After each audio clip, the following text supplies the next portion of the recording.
Chers amis, avec joie, je vous accueille ce matin, en ce 31 juillet 2020. C'est le dernier jour de ce mois qui était consacré au précieux sang. Je vous accueille pour l'espace consacré à notre méditation quotidienne. Oui, préparez-vous, installez-vous, ouvrez vos cœurs à l'Esprit Saint. C'est le temps du repère spirituel pour la journée, un moment important qui nous éclaire le matin, à midi, l'après-midi, le soir. Et aujourd'hui, nous fêtons avec l'Église universelle Saint Ignace de Loyola, fondateur de la Compagnie de Jésus. Oui, il nous a donné une règle qui permet à ceux qui veulent se consacrer à Dieu de le faire de manière peut-être difficile humainement parlant, mais efficace sur le plan de la grâce. Il a été canonisé en 1622, comme nous le savons. Mais l'évangile est encore un extrait du 13e chapitre de Matthieu, où nous est rapporté la réaction des habitants de Nazareth au retour de ce fils qui était parti il y a quelque temps. Oui, comme nous le savons, pendant 30 ans, Jésus a vécu à Nazareth. Et donc, les habitants de cette région devaient le connaître. Lui, ses parents, ses frères, parmi lesquels quelques noms sont cités dans l'évangile de ce matin. Euh, Jacques, Joseph, Simon, Jude, sans compter qu'ils savaient bien qui étaient ses parents, Marie, Joseph le charpentier. Ainsi, Jésus quitte Nazareth à 30 ans en tant que charpentier. Mais il en revient aujourd'hui en tant qu'enseignant et guérisseur.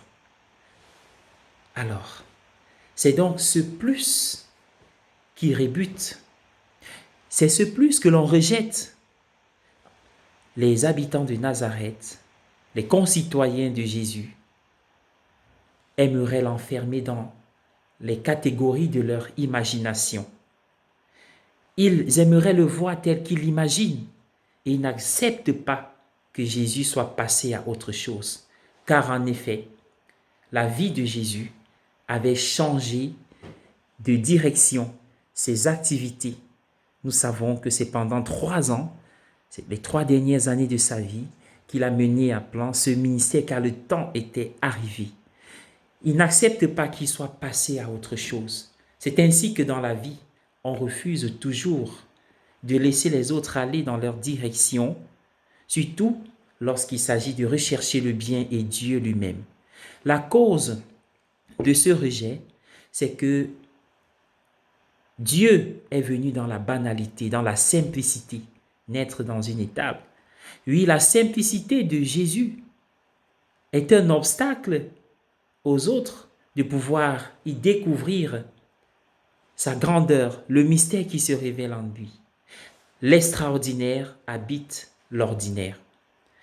Bien-aimés dans le Seigneur, Dieu continue de se manifester dans l'ordinaire de notre vie, dans ce qui est ce qui nous semble familier.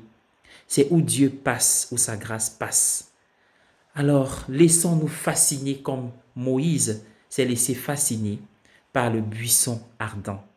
Comme Saint Ignace de Loyola s'est laissé fasciner par le mystère, le grand, la grandeur qui est venue dans l'infiniment petit. L'infiniment grand était à notre portée. Et autour de nous, Dieu continue de se manifester dans l'ordinaire. Je vous invite, bien-aimés dans le Seigneur, à prier aujourd'hui en pensant aux jésuites que nous connaissons dans l'Église ou dans notre vie familiale, ceux qui ont reçu des jésuites, ceux qui ont donné aux jésuites, ceux qui accompagnent les jésuites et même le Saint-Père, tout ce qu'ils font dans l'Église en demandant, n'est-ce pas, aussi à l'Esprit Saint de les inspirer, de les soutenir dans leurs dons, dans leurs talents, dans leurs limites humaines, afin que l'Église gagne et que Dieu soit vainqueur. Mais nous allons prier aujourd'hui en silence, dans la méditation de notre cœur.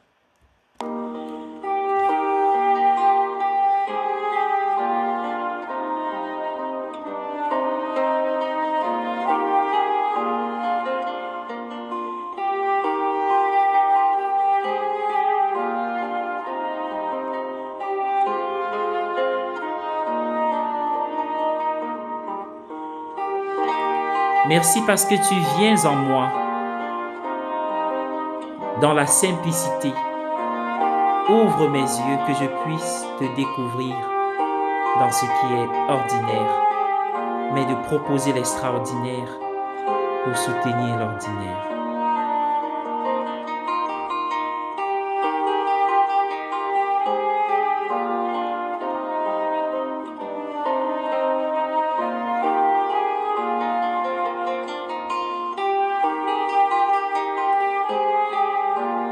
Pardonne-moi pour toutes les fois où je n'ai pas été attentif à ton passage, pour toutes les fois où je t'ai rejeté. Merci quand je t'ai découvert et que ton sourire a éclairé ma journée, m'a réconforté.